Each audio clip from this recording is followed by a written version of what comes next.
Well, we are here on the campus of Stetson University for the Hall of Fame concerts, and I'm here with Gus Perry, longtime music educator and big influence on many, many people. So, Gus, how are you today? Doing just fine. Doing well. Had a good weekend, yes? Yes, this has been a rejuvenation of getting to see my old friends and people that I've worked with for years, and I'm glad I could make it today. And we are as well. Welcome to the Legacy Committee, and your tape will be online in the next week or so, and so other people can know more about you. Well, I feel very honored to be asked to do this, and I thank you very much. Well, I'm honored to be the one who interviews you. So here we go. So why did you decide to become a band director? What were the circumstances surrounding your early career? My early career was started back in high school, thinking about what I wanted to do. And first thing that I was going to get into, was going to be television and the production and that kind of thing. But one night, as drum major of the Miami High Band, doing a rehearsal with Otto Kroschauer, it came to my mind that, hey, this was something I really enjoyed, and maybe this was what I wanted to do. And of course, Otto Kroschauer had a lot to do with my getting into band work. I followed Otto at Miami High when he retired, and I also interned with him from the University of Miami. And it was a great experience because we'd sit in the office and he would tell me about his days with Sousa. He would tell me about his days at Lake Wales and, of course, up in Waupun, Wisconsin, from where he had his first group. And it was a great experience for me because he had done it and he had been very successful with it. And so he knew what was at least for him and for many others, what worked and what didn't work. And after graduation, I stayed on for a semester at graduate school at Miami and decided that I needed to get out and get a job. So at the Orange Bowl, ironically, at the Orange Bowl game, Otto and I were talking along with the band director emeritus of University of Florida. And I'll think of his name, Colonel Bachman. And so we were talking, and Colonel Bachman said, well, I know of a job in Georgia. I just came back from doing a Christmas concert. So I followed up on it, and for a semester I was the band director at Moultrie, Georgia.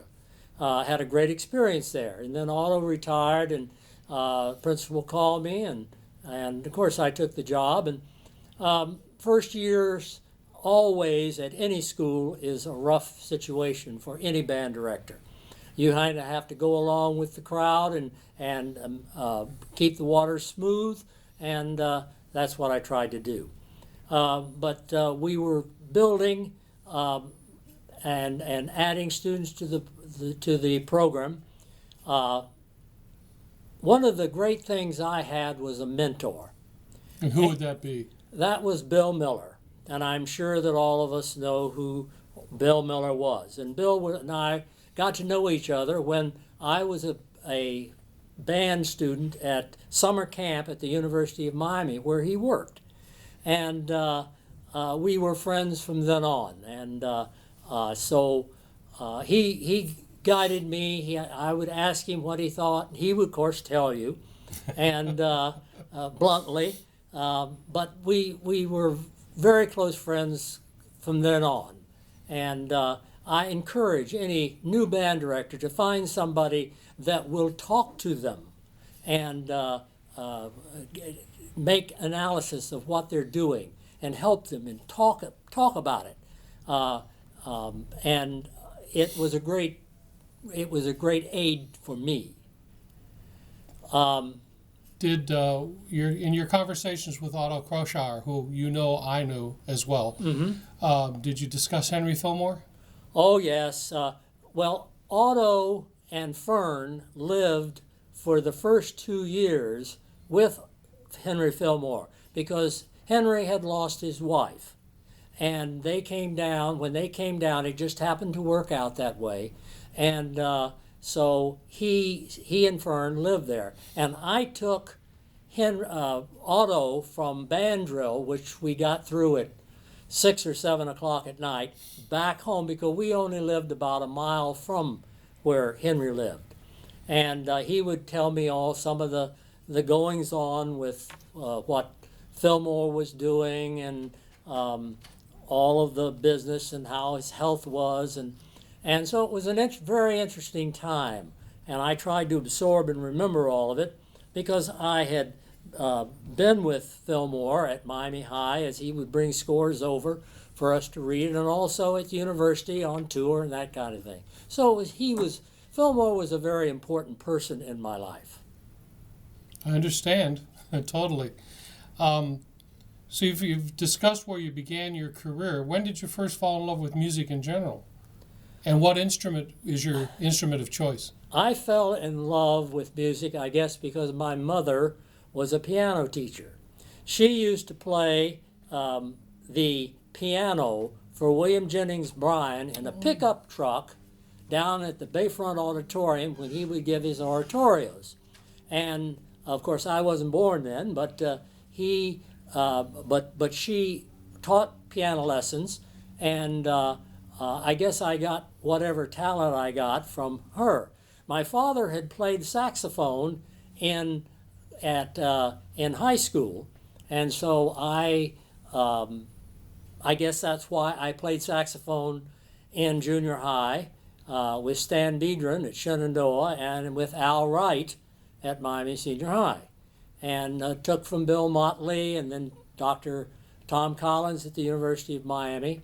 But saxophone was the instrument that I played and I enjoyed playing. Names come to mind. This is a trip down memory lane for myself as well. Well, let's talk about some challenges other than that first school. Along the way, you were in several different situations. Would you like to discuss for the young directors some of the challenges you had to endure? Well, as I've mentioned, the first year for any young band director will be hellacious. And you don't want to rock the boat. You need to go along with what they've done before, try to improve upon it, and bring other people in to make comments to the band about how they can improve. Sometimes when it comes from another person that they may or may not know, they accept what you're trying to do much easier. And so I brought in, Otto was always coming by. I tried to have him come in at least once every other week, and he would make some comments and calm the troops, you might say, down. And I had other folks that would drop by, and it was all very good.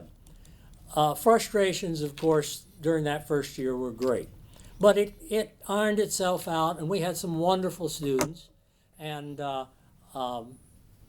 one of the big problems, of course, I was very fortunate at Miami High, my first 6 years, that I had a principal who had a daughter who was a music major at FSU.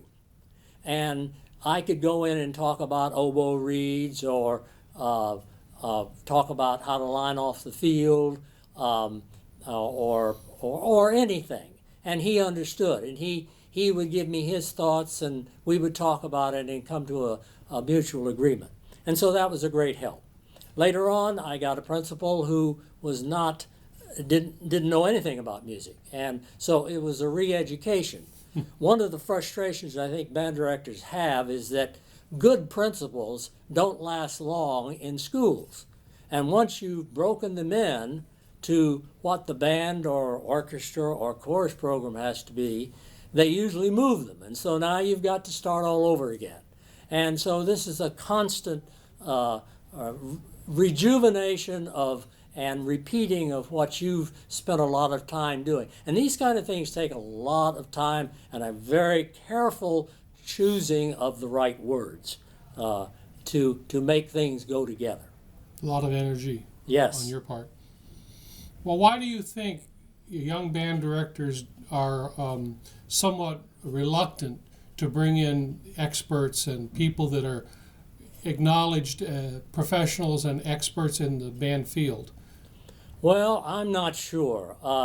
It may be that they are insecure and they may feel that what they have told the students will be changed by the expert and it will make them look bad. I don't know. I never had that feeling. We had a clinician that came in from one of the woodwind companies. He was very well known, and I had taught the clarinets and saxes to tongue a certain way, and he had it different. He wanted to do it one of his ways that he'd been doing. And afterwards, I talked to the students, and I think that's very important. You have to converse with the students on their level, and so they understand what's going on. And I told them that I said, there are many ways to play an instrument. You have to figure out what way it is best for you. And just like any band director has a goal of doing well at state. And any band director that has a problem getting to state needs to re-examine his or her goals and direction that she or he is guiding the students, because district is something that should be attained by everyone, unless of course it's a problem because of feeder program or whatever. But I feel that the more people the band, especially the wind ensemble or the top band, symphonic band, can hear and get ideas from, the better they will be. They may not digest it all at one point, but you as the director can take it and form it into what would be the best way for the band to use and for the director to use. Nobody has all of the answers in this business, and we continually learn. We go to clinics, we go to summer conventions, and I always had the feeling that if I could leave the clinic in January with at least one new idea that I could try, it may not work, but one new idea, then it has been successful. I've spent my time wisely. So there's many ways to approach the problem, and one of those is to have people come in, and I was never concerned about what they had to say as long as it was directing towards making them a better musician. Well, you touched on my next question that I had written down, but I hope you'll be able to expand on it a little bit. As a young director, did you go out and listen to other bands yourself? And were you able, one of the problems with our system is we can't get our bands to hear a lot of other bands, but did you take the time to go and listen to other bands and watch other band directors? Yes. One of the things, and my good friend Bill Miller used to have an expression that band directors have to get band directors' ears. They have to figure out how it's done through listening. And I used to try to get to all of my middle school's concerts, at least those that I didn't have conflicts on. And it's so important for the young band director, and any band director for that matter of fact, to go hear others and evaluate. Think about, well, how could I make that group sound better? And that's so important. And I know that band directors are busy. It's a 7-day-a-week job during marching band, during football season. something that happened 2 weeks ago. The Air Force Band from Washington and the singing sergeants were in St. Augustine, and we had just gotten back from vacation, and I saw it advertised, a free concert, and so we went down for it. It was such a delight to hear this fine group play, and so we still try. My wife and I try to go to concerts that are beneficial to our ears. And as again, band directors have to get band directors' ears. One of the ways to do it is if you, a band director, have not gone to going to state, then go sit and listen. I remember sitting with, I had one day of judging solo and ensembles, and I don't remember where it was, but there I was sitting, there was Tom Bishop, Bill Miller, and there was a fourth person. And after every band played, we'd go outside and we'd talk about it. And it was just a marvelous experience for me. And I was judging then, and but to talk about it with other band directors and to say, well, what did you think about that? Well, the clarinets, the embouchures were not. Yeah, that's right. And trumpets were playing sharp, so forth and so on.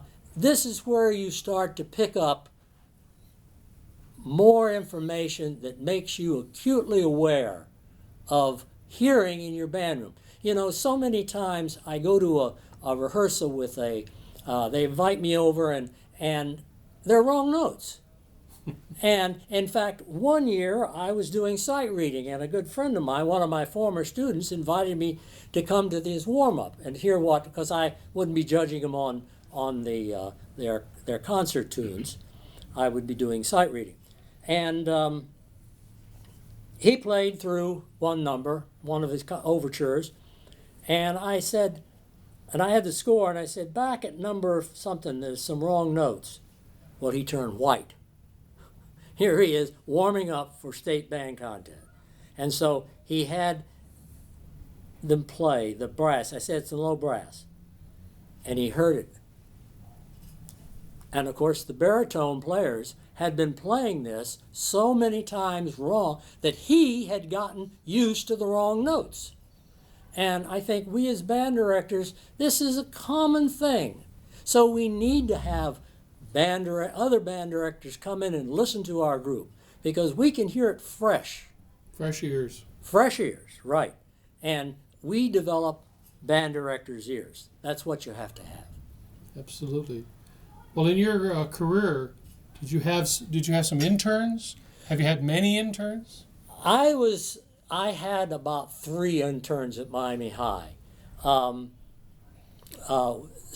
were, we had some work to do to help them find themselves. Others fell right into the path and were great observers and listeners, and they were able to pick up from what was going on. How about yourself? You've had a very successful career. What do you think it was about your personal character that made you have a good relationship with your band students? I always had a very good relationship with my parents. We were a religious family. I was brought up on religious principles, and my father and mother were both very much involved in church activities. And I think that has a lot to do with it. That doesn't mean that a student that is not involved in those cannot be the same. My father was highly conservative, and so he made sure that things were done right. And I guess I accepted those patterns of behavior, and that's the way I was. Being a band director is different from any other subject. Ironically, it comes closest to being a coach. And that way, the band director does not have a class walk in and there are 25 students to teach. The math teacher doesn't have to worry about that. The English teacher, because all of those classes have to be taken. Band, orchestra, chorus does not have to be taken by students. And so there's voluntary. So we have to be a salesman. We have to go out and sell our product. Now that may sound rather cross and very commercial, but if we don't, we'll end up teaching study hall and classes that we hate. I know band directors that were very fine musicians, but didn't know how to sell the program. And if the band director doesn't know how to sell his program to the middle schools, and the middle school band director doesn't know how to sell it to the elementary, there's not going to be much happening. And that band director is going to end up in study hall and in beginning math or beginning English or something that is going to be totally different. The principal has to fill a schedule.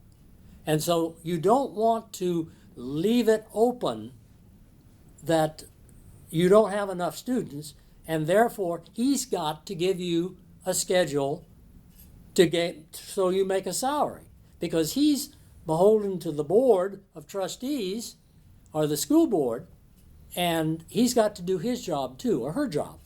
So part of being a band director is, I used to call it being a used car salesman. There's a lot of bad points, but you're not going to point that out to the used car salesman is not going to say, well, that car doesn't get very good gas mileage, and don't look at the tires. You got to be the same way. Yes, it's going to take a lot of time. It's going to take money, because music is probably more expensive than anything else. But you don't go in and talk about that. They'll find that out soon enough. Parents will. My first job, I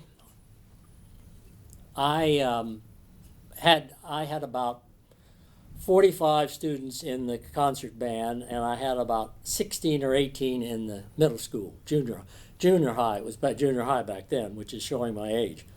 So I went into the to the elementaries, and something Otto Kroschauer taught me, and we talked about. He did this at Lake Wales. They also did it in Wisconsin. Use of the song flute and the beat response method. There's a book that goes along with it. I had 3 elementaries all on a different time schedule than the high school. The high school was on a different time schedule. The middle school, the junior high was on a different. So I had to lay out a calendar so that I could negotiate the roads and getting to the school on time. And I started with song flutes. I ordered 300 con song flutes, and they were $1 each. And the school board, my budget, bought them. And I taught, there were 2 in each of the 3, so I had 6 classes of song flute. I got the teacher to take the class too. That eliminated any discipline problems. And she enjoyed it. And we started out, of course, with the song flute, and now today they're using the guitar, which is okay, I guess, if it works for you. But with the song flute, you had to sit up straight, you had to finger, and you had to blow. It taught so many basic skills that when we switched them over to instruments, I didn't have to cover those skills. I didn't have to belate them. They already knew what they were. And they learned to play out of the book and pat the foot. So we had a rhythmic situation already solved. Out of the 300, we had about 150 that could make it. I put on a concert Sunday afternoon in the auditorium. I invited 3 of the music dealers there. They had their chenille cloths with the gold plated and silver on the top. I handed each one of them a list of all the kids with their names and what instrument they wanted to play, because we went through the teeth, the arm, the height, the weight, so forth, and they knew what they wanted to do. And I said, guys, it's up to you. Well, I left at the end of that semester, but I checked with the band director, and he said we had the largest class of beginning band students at the school. The principal told him this, that the school had ever had. Wow. So there are ways. Now, there's many other ways, but that's just one. Yes, they call those pre-band instruments now, don't Yes, they? yes. Besides teaching music, I'm sure you tried to teach the whole child. What were some of the other areas that you wanted to instill in the students? When you're for a band director, one of the main things that you teach is discipline. Discipline is the key to having a good band. How did you do that? Well, at Miami High, we already had a band handbook. We had demerits and citations. Yeah, I know that's kind of old hat today. But I have a firm belief that students should know where they are grade-wise at all times. And they do something wrong, talk during band. Well, that we solved by just saying, pack up, go sit in my office. They never talked again. We'll come into the band room chewing gum. See me after school. I have a spackling paint peeler. And they would have to go around to all the chairs in the band room and peel off the gum. They never chewed gum again. And they got a citation, which meant they could work it off, and that was how they did it. But discipline also is the key. I go around and I see band, and I'm over here talking to the flutes or the saxophones or something, and over here, they're not listening. We got problems there. And there has to be the supreme ruler. And the band director has to be that. Believe me, if the football players didn't pay attention to the coach, they'd be off the football team real quick. And we have to be the same. We have to demand discipline. You're on time. 10 minutes is late. And there's also many things that are wrong, but discipline is so important to do. And the band director has to demand it. There's just no other way around it. What else? Well, do you think today, with society has changed so much, do you think the demerit system would work today? Or I don't know. Can you just do the evil eye kind of thing? Or? I don't know.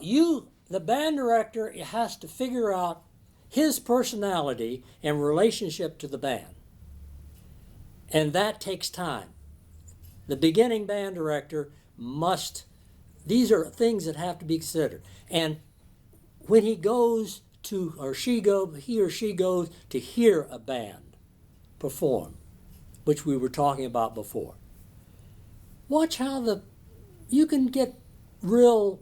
In fact, when I was judging bands, I knew pretty much when the band came on the stage what they were going to get. Because seriousness of purpose, that kind of thing. The band director has so much to deal with. And of course, the band director will find those things out that he didn't know or she didn't know by the end of the first month. That's where your person that can help you, your mentor. And it's so important. Like the child that starts in band playing the trumpet. All it takes is somebody not showing the child and keeping on him the correct embouchure. By the time they get to senior high school, they can't play above a C. And you've got to take the time to retrain him or her. This is wasted time. And the middle school guy has to know. And I'd march down to the middle school and I'd say, look, we have a problem. Or I'd send my mentor down and he would talk to him and try to help him. Or when I was teaching community college, I would go out to work bands for festival, MPA, and it was a time when we would try to, well, some would wait a week before, and then we were supposed to come in and wave the magic baton and everything would be fine. That doesn't work. If they had called me 2 months before, that would have been wonderful. I could maybe help them, but by that time, it's too late. So, in any case, the job that the band director has, there are so many points. The coach has 4 other coaches to help him. We don't have anyone. And we have to do it all ourselves. And we have to know how to do it right. It's been great talking with you today. Well, we have time for one more question? One more story. One more question. Go ahead. We have time for it, but kind of short. But do you have one last short story that you'd like to mention about your satisfaction with choosing band director as a career, and would you recommend it to the young people coming out of college as a good career? There is nothing more beneficial and gratifying than to sit with a child and show the child something. Could be fingering, embouchure, breathing, whatever. Even holding the instrument right, because when they hold the instrument right, it'll take care of a lot of things. But it's to sit there and watch the child light up because I can do it. Or we used to take films of all of our halftime shows while they were old 35 Miller, black and white, no sound. That's all we had. One of the coaches would take it. And we'd play it all Monday morning, or Monday during marching band period. The oohs and the ahs. And I wonder if the camera caught my mistake. And you would hear this. The child learning not only to play the right notes, but to learn how to do it right. So much today is done wrong. And to do something right and be proud of it makes the band director's job so wonderful. I have no regrets of going into my work. I enjoyed it. It was fun. It was work. And I don't think too many people recognize that, but your band parents. I thoroughly enjoyed it, and I could, if a child does well in high school, goes on to college, and learns how to be a good musician, and learns some of the tricks, I think they will enjoy it too. It's not something that, it's a lot. I think I would go out of my mind if I had to teach the same English class over and over and over again. Luckily, we have new music, new ideas for the field, and it makes life so much more enjoyable. Well, thank you. You know, your enthusiasm shined through on this interview. Thank you. And I'm glad you still have it. Well, thank you. There are some days, well, you're getting me on a good day. Well, thank you very much, and I've enjoyed it as well. Thank you.